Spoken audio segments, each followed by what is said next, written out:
Welcome to Real Judaism with Rabbi Ari Klapper. Unfiltered wisdom for Jewish life.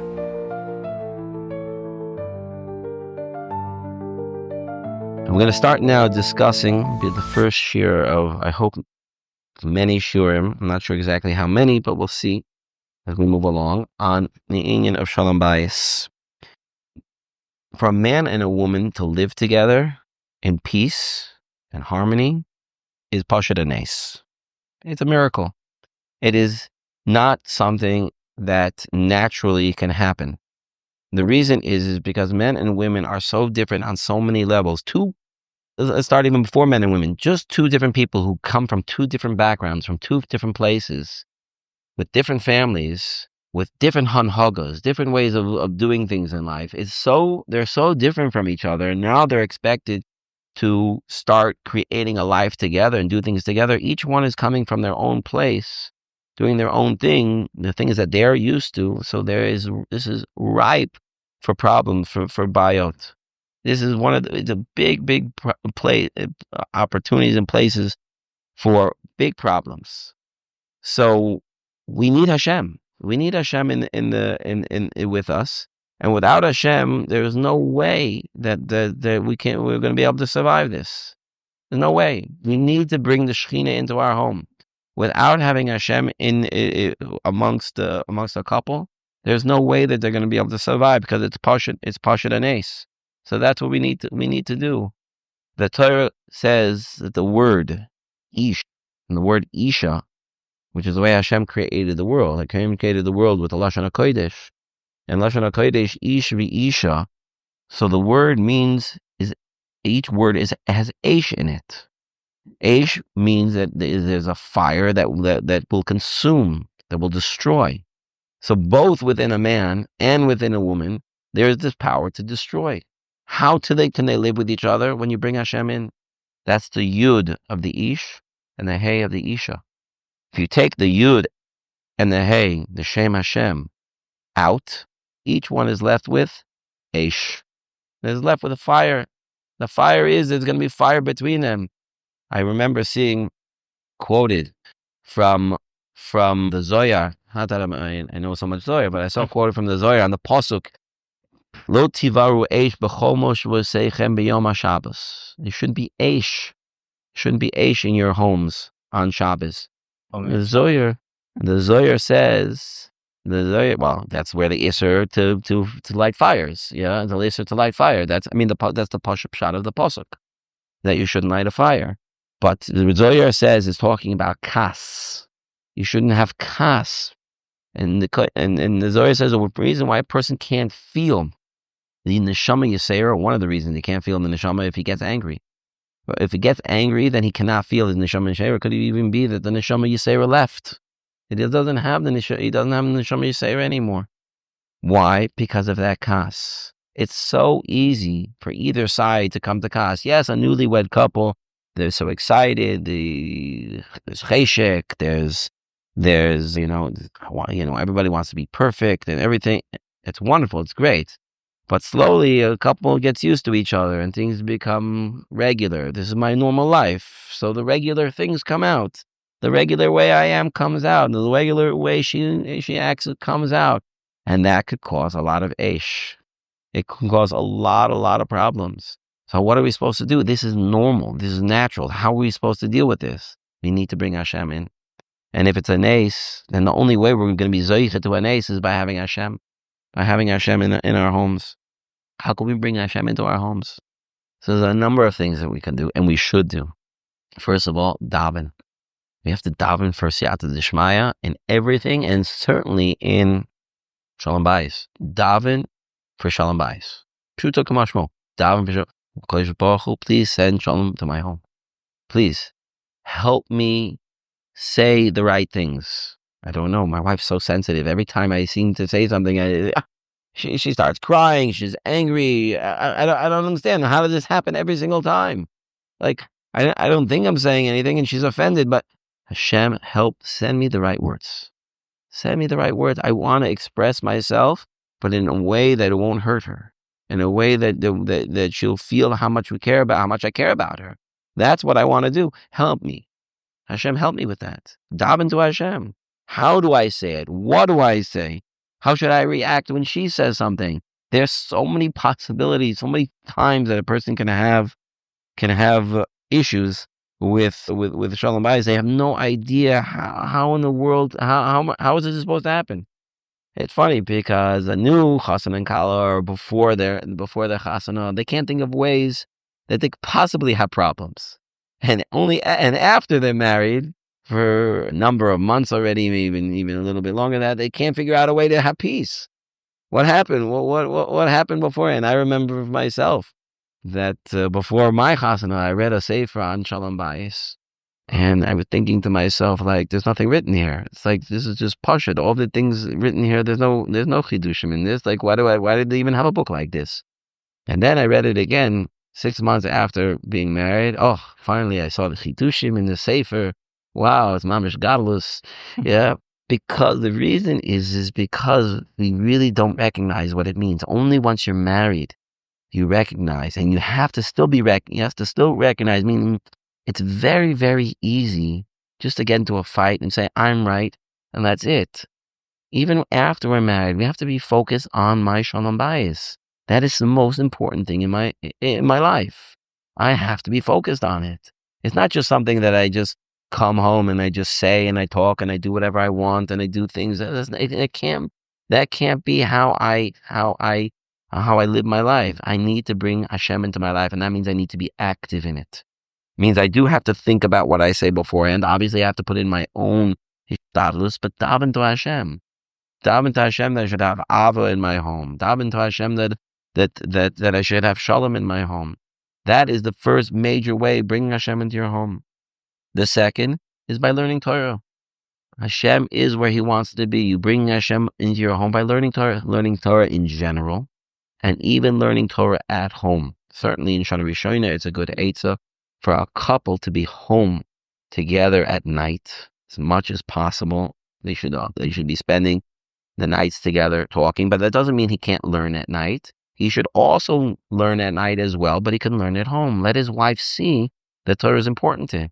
Let his wife see that this is something very chashuv, and he's learning at home. He wants to spend time with her, so he's not going in and out. Yes, he has to go to Marv with a minyan, and it's a little bit easier maybe in the winter where you can get Marv earlier. In the summer, it's a little bit harder, where you can only get minyan much later, and you have to leave. But he should be home some of that time. He should be home in order to show that Torah learning is important to him, so he can learn on his own. And certainly, it means he should learn with her. They should learn together. What should they learn? Halachas that are shaykh to both of them, or even just to her. Very simple. Learn Taras HaMishpacha. Learn Hilchos Nida. It doesn't have to be so much. It doesn't have to be a chavrusa. We have an hour and a half chavrusa. No talking, no bittul Torah. Yeah, it doesn't have to be that. We learn a few halachas a day. We're learning Hilchos Nida. We're learning Hilchos Lashon Hara. We're learning Hilchos Brachos. We're learning Hilchos Kashrus. All of these things, Hilchos Shabbos. All of these things a person can spend lifetimes on. There's plenty of halachas.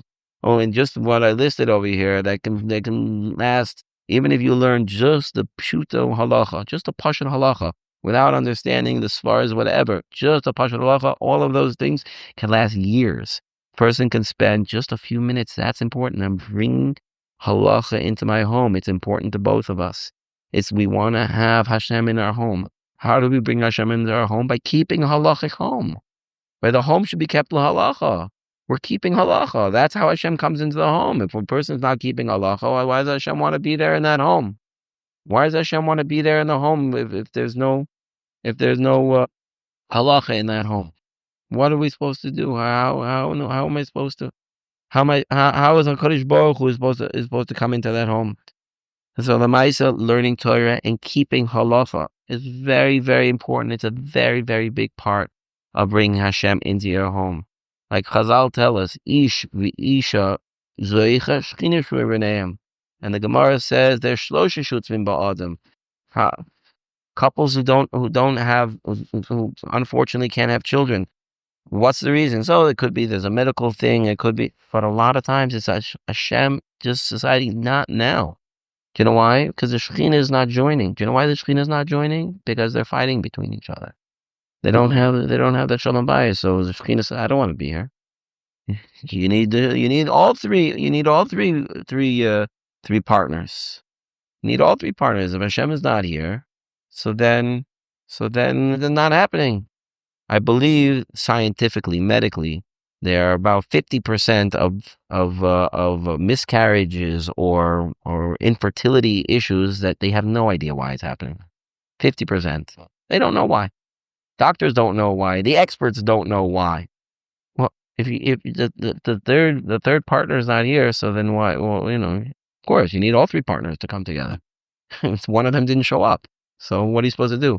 If you're trying to buy something from somebody and there are three partners and two of them agree to sell it, the third one doesn't, you're not buying it. It's not happening. You need to get all the partners together. So bring Hashem in. Bring Hashem into your marriage. That's definitely the biggest skula to having children. Having Hashem together with you in your marriage is certainly the biggest. It's also the biggest skula for probably everything in your life. Probably everything in your life. The biggest skula is the biggest skula. Chazal also tell us that a person has bracha, parnasa, comes from Shalom Bayis. He wants to have success. He wants to have success in his parnasa. Shalom Bayis is probably the biggest skula that he could have. The more Shalom Bayis he has, the better chance that he's gonna have to have parnasa. Besides learning. Besides learning, obviously learning Torah, bringing Shechinah. Shalom Bayis itself is why? Because we get the bracha through our wives. If we're making our wives happy and we're really having shalom in our homes, so then Hashem will send more shefa. It's the biggest skula. A person is thinking I have to work so hard. Because of that, he doesn't come home on time, and because of that, he's hungry and he's cranky when he comes home, and he says a not nice thing. He just ruined it.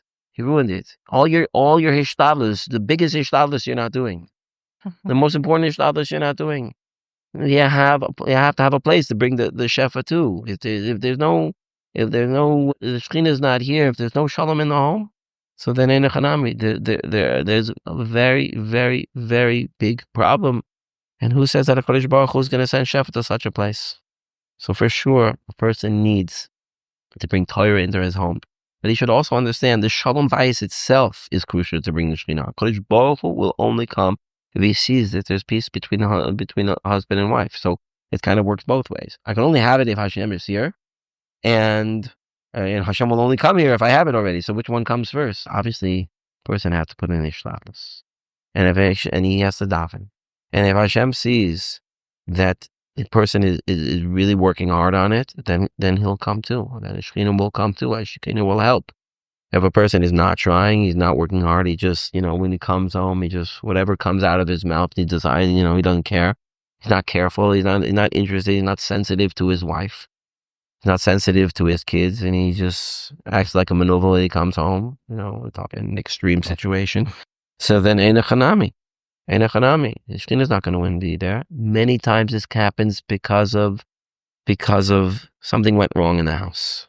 Something broke, something fell, something got ruined. And it's very easy for the husband to blame his wife. It's mamish, it's ad kedei kach, that when Yosef HaTzadik was born, Rashi comments that Rachel was so happy. Why? Because now she has somebody to blame everything that went wrong on. That's what Rashi says, and when it says Yosef was born, that Hashem was asaf et cherpati. I think that's the lashon of the pasuk. Hashem took away my embarrassment. And Rashi comments over there that when you have a child, you can blame everything on the child. But if you don't have a child, who's going to get the blame? She's going to get the blame. So she's so scared of getting blamed. She's so scared. Women are scared of getting blamed. So if a man can be mavater, comes home, something bad happens, if he doesn't blame her, so they can save a lot of Shalom Bayis like that, because that could be what's the thing that's the most scary. A woman doesn't want to get blamed. She always wants to look good in the eyes of her husband. Maybe at a different share, we'll talk about this Nakuda a lot more, because it's a very central, important Nakuda. A woman needs to feel in the eyes of her husband that she's perfect. She didn't do anything wrong. And she's doing all the best things for her husband. That's how she has to feel that her husband sees her.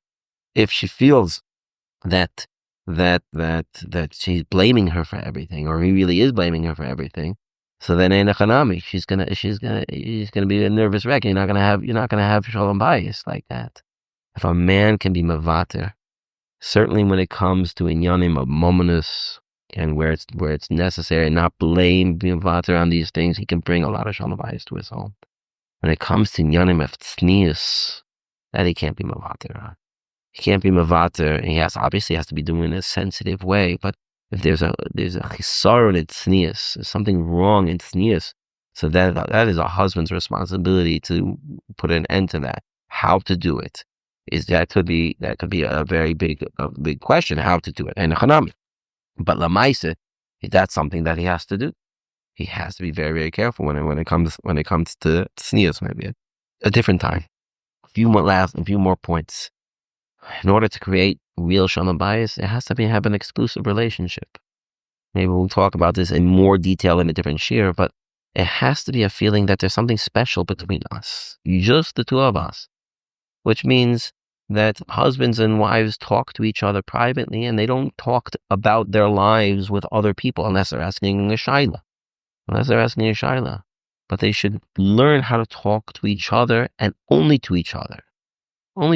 Private things have to remain between them, because when people talk, even if not in front of the other one doesn't know that I said this. The other one doesn't know, but that already takes away a lot from the exclusivity that it's just the two of us. Once I'm sharing things with other people, my friends or family members, so that takes away a lot from the exclusive nature of the relationship. It is extremely, extremely important. The last point that I wanted to make for tonight is about the last point about bringing Hashem into your marriage is asking shaylas. A lot of times things come up, certainly halachic shaylas. You have to be a person has to be machbid, and I'm not sure what to do. Call up, speak to a rav. It can happen in Hilchas Kashrus. Happen in Taras Mishpacha, but many times there are things that we'll say they're not necessarily halachic. They have a machloikis about something that isn't necessarily a halachic question per se, but it's a question of a hadracha. It's a question we need an eitzo. We're not sure where to send our child to school. We're mesupok. We're having a machloikis about it. Even some simpler things like, should we go to this family simcha, or should we go to this wedding that we were invited to, because maybe there are going to be issues with different things. So things that were involved with eitzos and there's machloikis in between them, certainly the couple needs to learn how to talk to each other in a calm way without getting overly emotional. And many times if a wife gets overly emotional, then it's the husband's responsibility to remain calm and try to work through it without stepping on her toes, without hurting her. If she's already emotional about it, which is very possible, and it is very common. These things do happen. But there are many times that we can see this is not, we can't work this out together. We need to ask her off. We need to go to somebody that we trust, who can help us, who understands us. And that's why it's so important from the very beginning of marriage to make a kesher.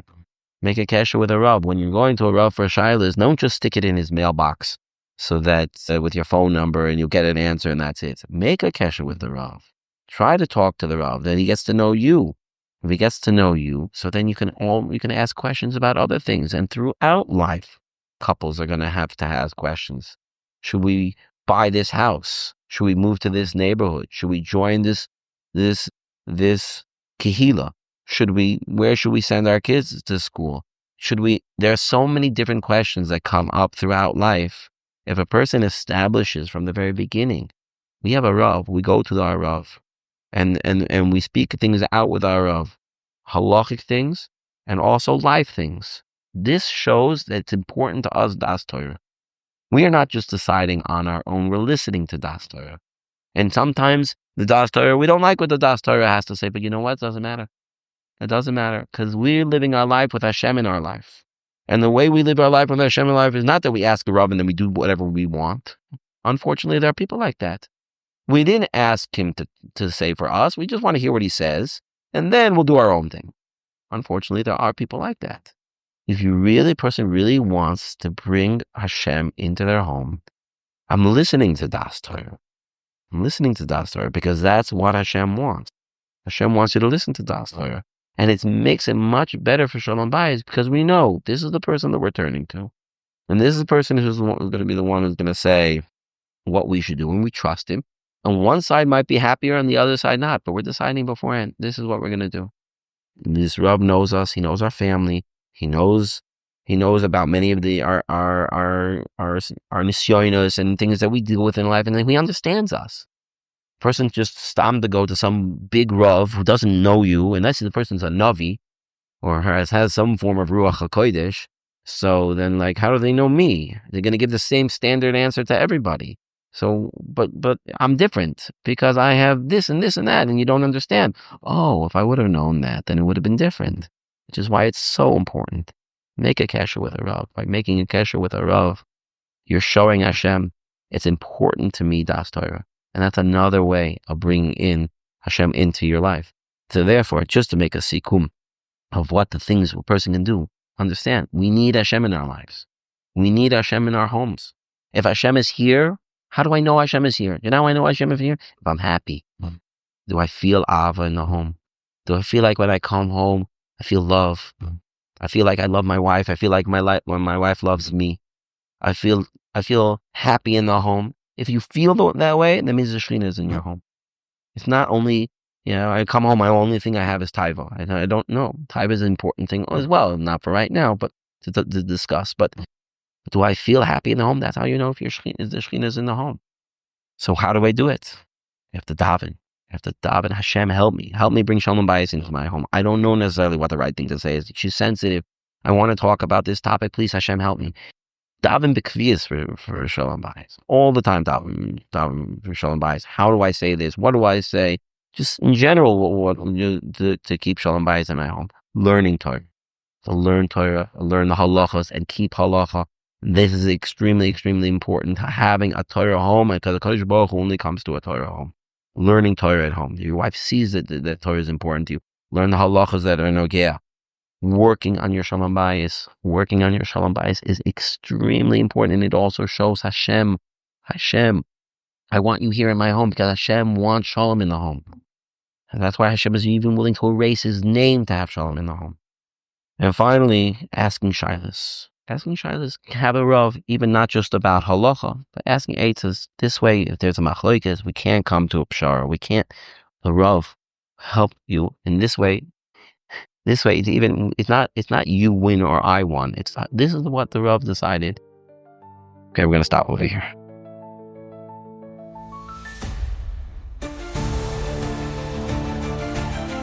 Thank you for joining Real Judaism, where we explore Torah's wisdom for real life. Created by J Foundations and produced by Eli Podcast Productions. Find more episodes at realjudaism.org and subscribe wherever you listen to podcasts.